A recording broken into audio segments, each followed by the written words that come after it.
أفضل ما خاضوا في نهاية المطاف إلى بروز حكومة مكتملة الأطراف بعد نقاش عمر أكثر من اللازم، ومرد ذلك التعقيدات المرتبطة بنوعية الخريطة السياسية المغربية، والواقع لا يرتفع.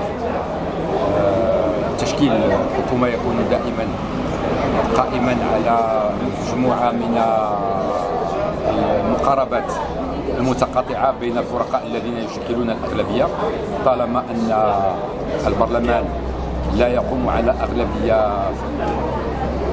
قائمة على حزب واحد، وكل الحكومات في المغرب تقام بناء على توافقات بين مجموعة من المكونات السياسية، وذلك ما حصل. نتمنى أن تنطلق هذه التجربة الحكومية الجديدة في جو من الانسجام أكثر مما كان حاصلا بالنسبة للنسخة الأولى.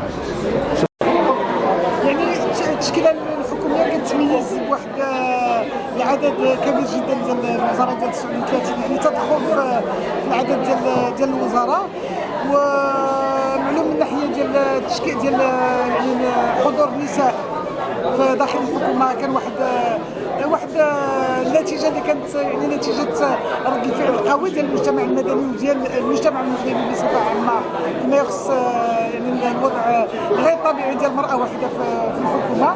ولكن مع ذلك كنا كنتمناو انه تكون المكانة ديال النساء ارقى باش يكونوا اولا وزيرات كاملة يعني الحقيبة مثل ما الرجال، وباش ناخذوا بانه 2007 5 ديال النساء اللي كانوا وزيرات كاملة يعني المسؤولية، اضافه الى 2 ديال كاتبات الدولة.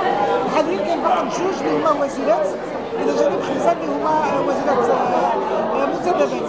وعلى اي كتبقى حكومه اللي هي منوطه بها واحد المهام قوي جدا اللي هو تم التعبير عليه الامس في الخطاب الملكي، واللي هو اساسا مرتبط بتنزيل الدستور بحذافيره في جميع المجالات بطريقه توافقيه اللي كتجمع ماشي فقط الحكومه او الاغلبيه، ولكن الاغلبيه والمعارضه على شكل ما وقع في يخص المصادقه على الدستور المغربي.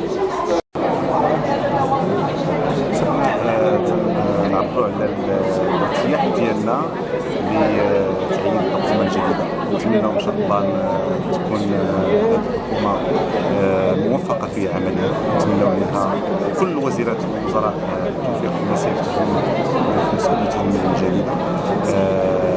نتمناو ايضا الكوراج ديال الاصلاح الكبرى، يعني نرتفع الثقه ديال الاجراءات ديالها، خصوصا على مستوى الانسان وتفعيل الانظمه الديمقراطيه للمقام الدستوري. نثمن عاليا الحضور القوي للنساء اللواتي نتمنى لهن ايضا كل التوفيق والنجاح.